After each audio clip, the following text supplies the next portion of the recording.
मी सांगितलं की 97चा अटेम्प्ट ठेवायचा, पण सर मी 85च्या पुढे पोहोचतच नाही टाइम मॅनेजमेंटमध्ये, असं नको स्ट्रॅटेजी. आयोग ते प्रश्न कधी रिपीटच करत नाही. जे असे काहीतरी आउट ऑफ बॉक्स प्रश्न विचारताना आयोग ते रिपीट करतात. ती स्ट्रॅटेजी पाहिजे की आपण एक्झाम देऊन आल्यानंतर द्विधा मनस्थितीमध्ये नाही पाहिजे. कशासाठी? की एक्झाम देऊन आल्यानंतर मी मेन्स देईलच का? 30-40% रिपीट करतो, कधी पण 30-40% रिपीट होतं पीवायचे. त्याच अँगलने नाही होणार, पण वेगळ्या अँगलने होईल. कोणत्या सब्जेक्टमध्ये नाही होणार, पण कोणत्या सब्जेक्टमध्ये तरी होईल.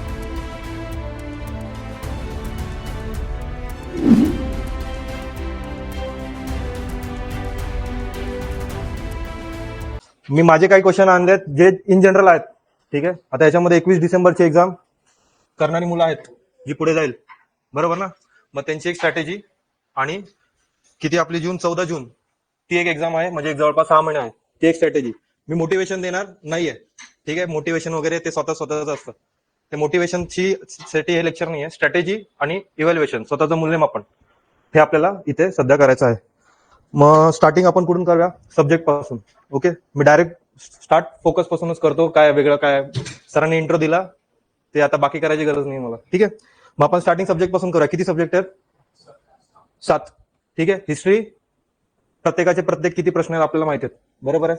हिस्ट्रीचे 10, ज्योग्राफीचे 10, इकॉनॉमिक्सचे 15, सायन्सचे 15, करंटचे 15, पॉलिटी 15, सायन्स 15. त्या सायन्समध्ये पण 15ला आपण डिवाइड कसं करा? फिजिक्स केमिस्ट्रीला एका ग्रुपमध्ये ठेवूया आणि बायोलॉजीला एका ग्रुपमध्ये. मग तसं डिवाइड केलं तर 10, 5. ठीक आहे, बायोलॉजीला 10 आणि फिजिक्स आणि केमिस्ट्रीला 5. ओके, मॅथ्स अँड रिझनिंगला 20, असे एकूण 100, बरोबर आहे? आता सुरुवातच कुठून करायची आपल्याला? की ह्या सगळ्या सब्जेक्टमध्ये आपल्याला कोणत्या विषयामध्ये किती क्वेश्चन अटेम्प्ट करायचे, ठीक आहे?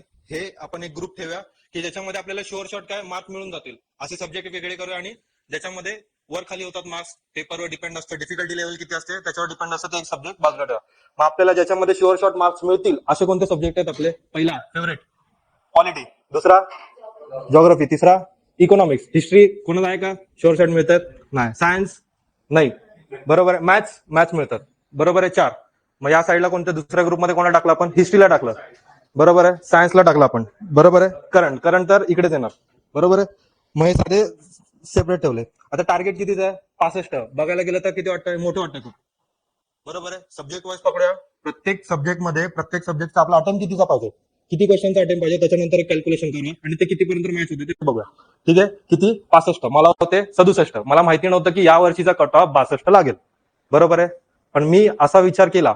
आता एक दुसरी स्ट्रॅटेजी अशी आहे की आपण जेव्हा प्री देतो, बरोबर, मी आज प्री देऊन आलो, एक दिवसामध्ये पूर्ण माझा पेपर चेक करून होतो आयोगाचे आन्सर की याच्या अगोदर आपण अस्वस्थ बसत नाही, बरोबर ना? आपण लगेच ह्या क्लासमधलं उचललं, त्या क्लासमधलं उचललं, आपण मी पण त्या प्रोसेस मधून गेलेलो आहे.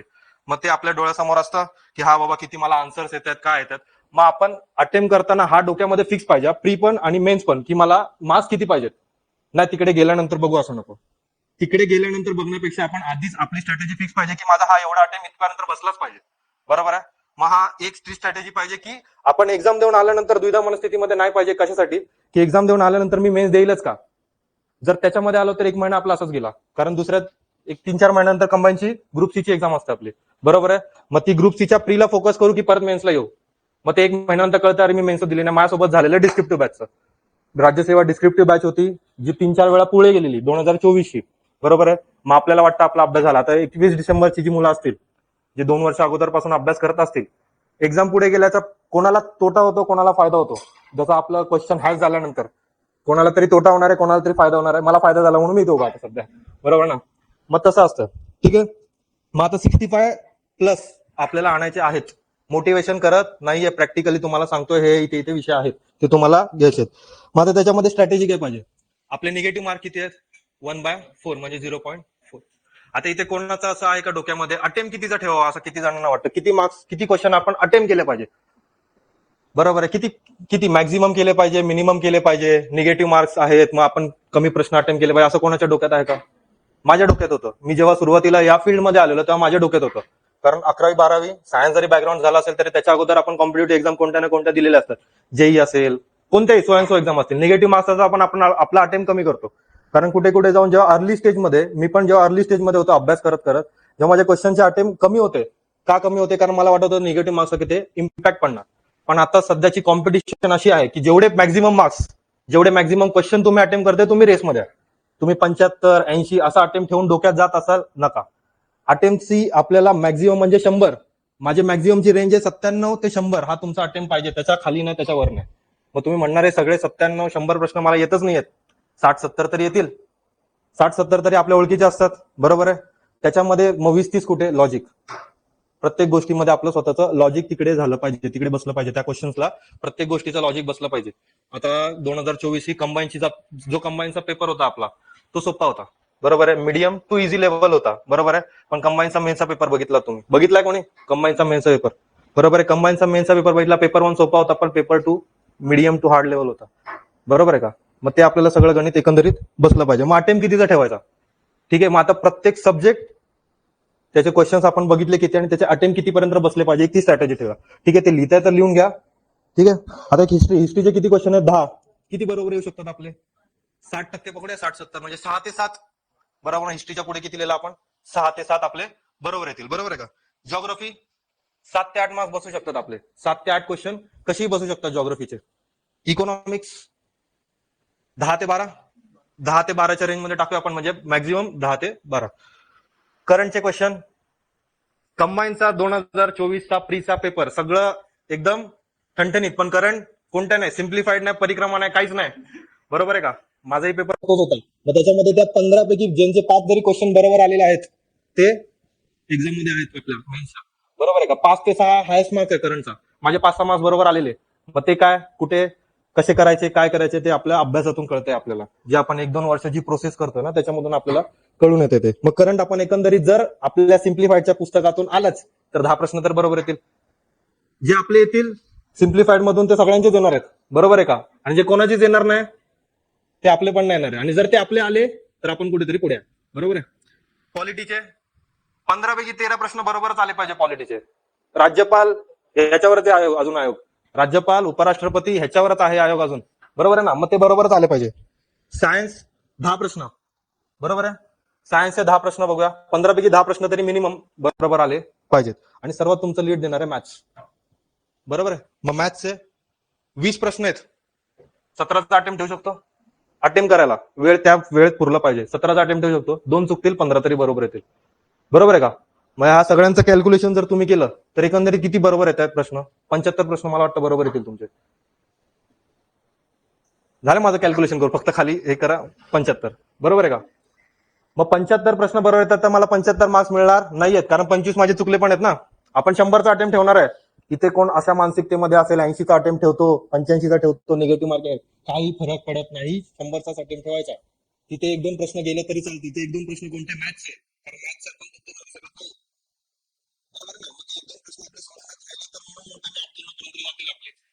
आपला मॅक्सिमम पाहिजे. जर आपण 75चा अटेम्प्ट ठेवतोय, 75-80चा अटेम्प्ट ठेवतोय, आपण रेस्ट मध्ये कुठे 62 कट ऑफ लागतोय, मग आपण तिकडे समजून जायचं रेषा बाहेर. आपल्याला एवढी श्युरिटी आहे का आपल्या स्वतःवर की आपण 75चा अटेम्प्ट ठेवलाय आणि आपले फक्त 5च क्वेश्चन आज चुकणार आहेत पूर्ण ह्याच्यामध्ये, नाहीये, माझ्यात पण नाहीये, कोणाच नसते, बरोबर आहे. त्याच्यामुळे अटेम्प्ट मॅक्सिमम ठेवायचं, पहिल्या डोक्यामध्ये ठेवायचं आहे, बरोबर आहे. निगेटिव्ह झाले 0.25, जे 75 कॅल्क्युलेशन आहे त्याच्यामध्ये मग किती आपले बरोबर येतील. आपला स्कोर एकंदरीत 68 येईल, 68.75 म्हणजे एकंदरीत 68, 65 प्लस जातात ना, जायला हरकत नाहीये. मग हे झालं किती क्वेश्चन किती आपण अटेम्प्ट करू शकतो. आता प्रत्येकाचे सब्जेक्ट पॉलिटी सगळ्यांचा ओव्हरऑल मला वाटतं सगळ्यांचा पॉलिटी स्ट्रॉंग असतो. इकॉनॉमिक्स वर खाली म्हणू शकतो, कोणाचा हिस्ट्री स्ट्रॉंग असतो, बरोबर आहे का. कोणाचा हिस्ट्री स्ट्रॉंग असतो, कोणाचा इकॉनॉमिक्स स्ट्रॉंग असतो. मग हे मार्क्स त्याच्यामध्ये बॅलन्स करायचे, पण हे एनी हाव एवढे तरी आले पाहिजे, बरोबर आहे. मग झाला सब्जेक्टचा अटेम्प्ट कितीचा पाहिजे, बरोबर आहे का. दुसरं टाइम मॅनेजमेंट. डिस्क्रिप्टिव्ह राज्यसेवा किंवा राज्यसेवेची जी पॅटर्न आहे त्याच्यामध्ये 2 तास वेळ असतो आपल्याकडे.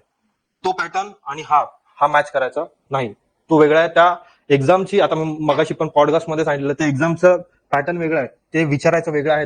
तिकडे लॉजिकल क्वेश्चन्स असतात, इकडे आपल्याला लॉजिक नाही लावायचं आहे, 1 लाइनर क्वेश्चन आहेत. क्वेश्चन आलं लगेच आन्सर आले माझे. मग टाइम मॅनेजमेंट जमलं पाहिजे. मुलांचं टाइम मॅनेजमेंट जमत नाही, बरोबर आहे का. हा याच्यामध्ये ड्रॉबॅक आहे. मी सांगितलं की 97चा अटेम्प्ट ठेवायचा, पण सर मी 85च्या पुढे पोहोचतच नाही टाइम मॅनेजमेंट मध्ये, बरोबर आहे का. मग हे टाइम मॅनेजमेंट जमलं पाहिजे. मग टाइम मॅनेजमेंट मध्ये पण तुम्ही टाइम मॅनेजमेंट करणार 100 प्रश्न 60 मिनिटं, बरोबर आहे. त्या 60 मिनिटाला तुम्ही 2 पार्ट मध्ये डिवाइड करा. कोणत्या पार्ट मध्ये डिवाइड करणार, प्रीसाठी वेगळा आहे टाइम मॅनेजमेंट आणि मेनसाठी वेगळा आहे. मग टाइम मॅनेजमेंट मध्ये प्रीला तुम्ही डिवाइड करणार ना तर तुम्ही 40 आणि 20 ह्याच्यामध्ये डिवाइड करणार 60 मिनिटांना तुमच्या. 60 मिनिटांना 40 मिनिटं आणि 20 मिनिटं अशी डिवाइड करणार तुम्ही. मग 40 मिनिटं कोणासाठी? जीएस साठी. जीएस चे प्रश्न किती आहेत? 80. बरोबर. आणि 20 मिनिटं कोणासाठी? मॅथ्ससाठी. मॅथ्सचे प्रश्न किती आहेत? 20. म्हणजे 20 मिनिटं 20 प्रश्न, एका प्रश्नाला 1 मिनिट. बरोबर आहे का?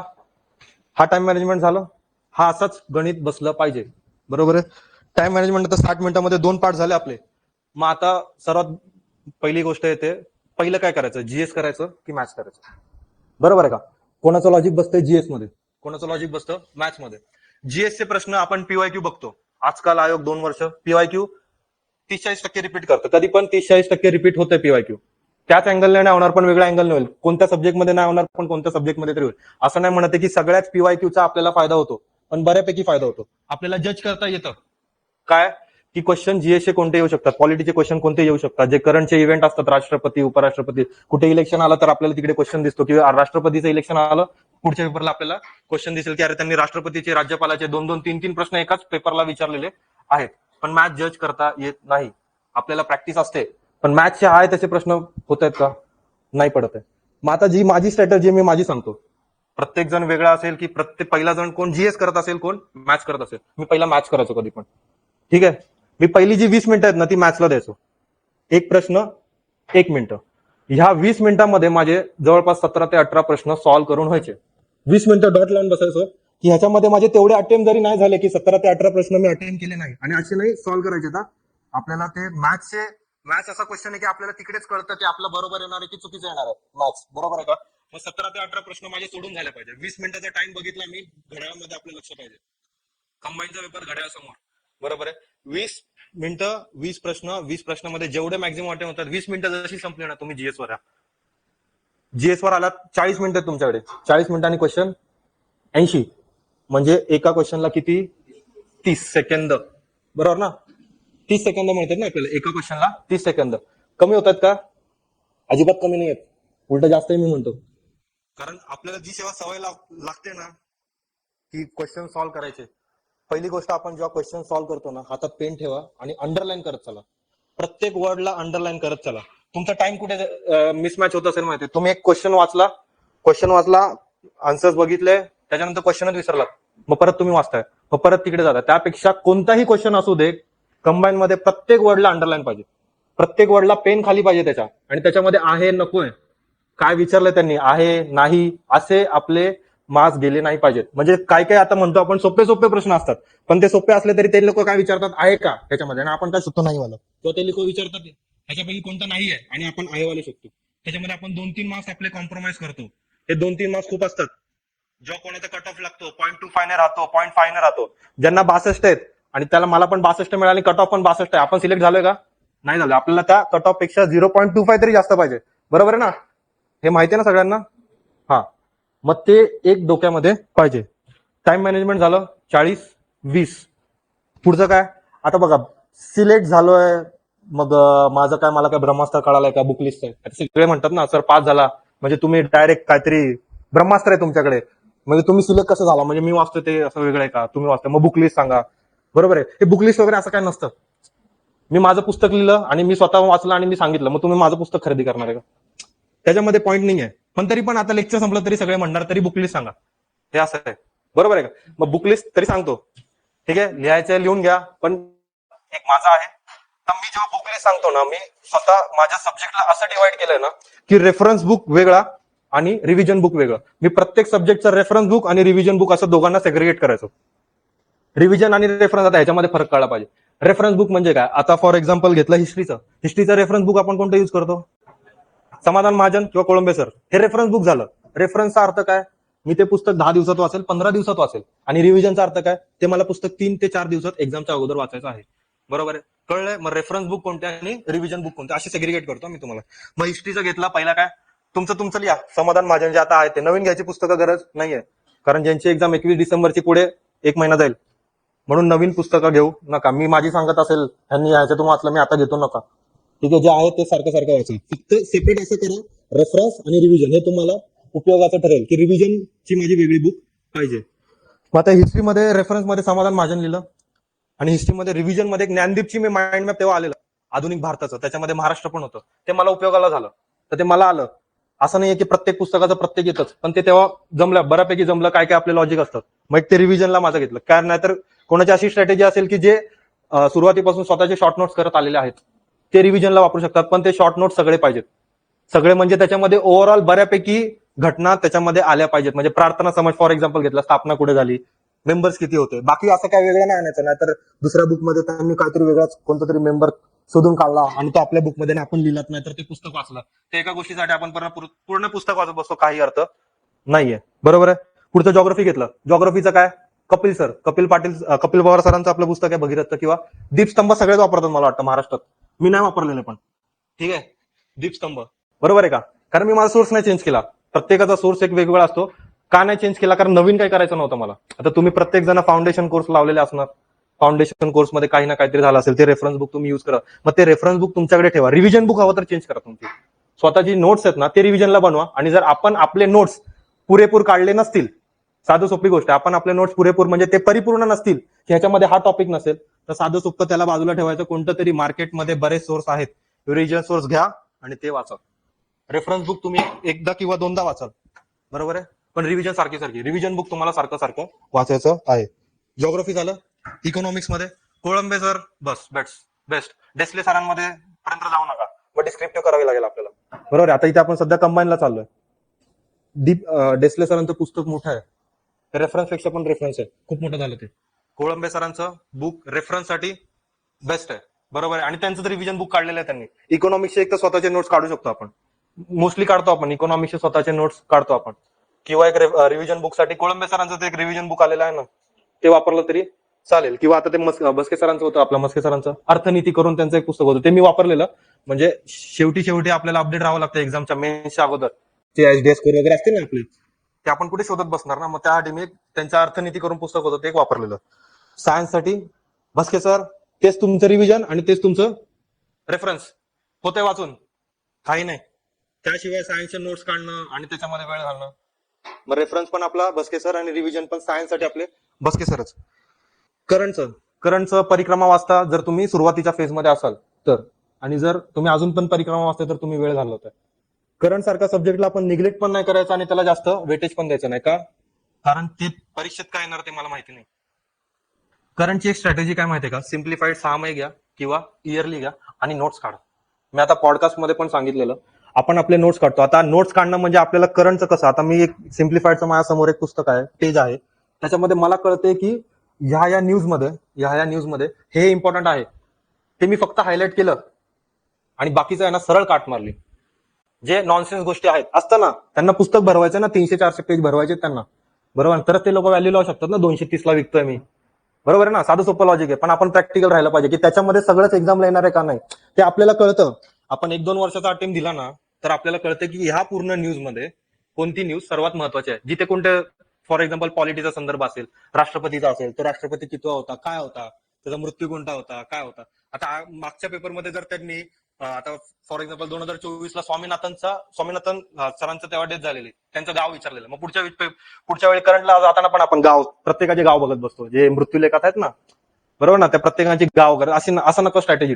आयोग ते प्रश्न कधी रिपीटच करत नाही. जे असे काहीतरी आउट ऑफ बॉक्स प्रश्न विचारताना आयोग ते रिपीट करत नाही कधी, ते त्याच वर्षासाठी असतात. पण आपण ते निरंतर मुलं घेऊन जातात त्या गोष्टीला, बरोबर आहे का? मग ते तसं नाही करायचं. करंटचे नोट्स काढणं हे तुम्हाला सोयीस्कर ठरणार आहे. नोट्स काढा. ते सिम्प्लिफाईडचे 200 ते 300 पेजेस आहेत ना, ते माझं स्वतःचं आहे. कारण माझी ही स्ट्रॅटेजी मला अनुभवातून आलेली आहे. मी पण आधी तेच करायचो. सिम्प्लिफाईड वाचलं, तिथे हायलाइट केलं, त्याच्यानंतर पुढे गेलो. काय लोक सिम्प्लिफाईडचं नंतर रिव्हिजन पण करत नसतील, करंटचं रिव्हिजन करत नसतील. कारण काय लोकांना वाटतं लगेच डोक्यात बसतं माझ्या आणि एक्झामला आलं की लगेच मी टिक करून मोकळा होऊ शकतो. नाही. मग त्याच्यानंतर एक्झामवरून आल्यानंतर कळते की कुठे ते बिट्स होते सिम्प्लिफाईड मध्ये, किंवा अभिनव पण काय कोणतेही पुस्तक इयरली पाहिलं, सगळ्या मॅगझिन पाहिजे, सगळ्यांची न्यूज वर खाली असतात पण सगळ्यांच्या गोष्टी सेमच असतात, बरोबर आहे. मग करंटच्या नोट्स काढा. बस नोट्स कोणत्या काढायच्या? करंटच्या काढा, की जे आपल्याला कळतं आहे. सुरुवातीला वेळ जाईल करंटच्या नोट्स कळायला, पण एकदा नोट्स हातात असल्या ना, तो पूर्ण एक सब्जेक्ट तुमचा 1 दिवसात बसू शकतो आणि बसतो.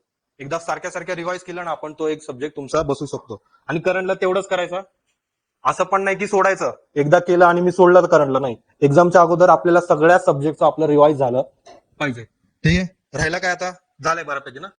मॅथ्स साठी आपला सचिन ढवळे सर किंवा आरगडे सर, बरोबर आहे का?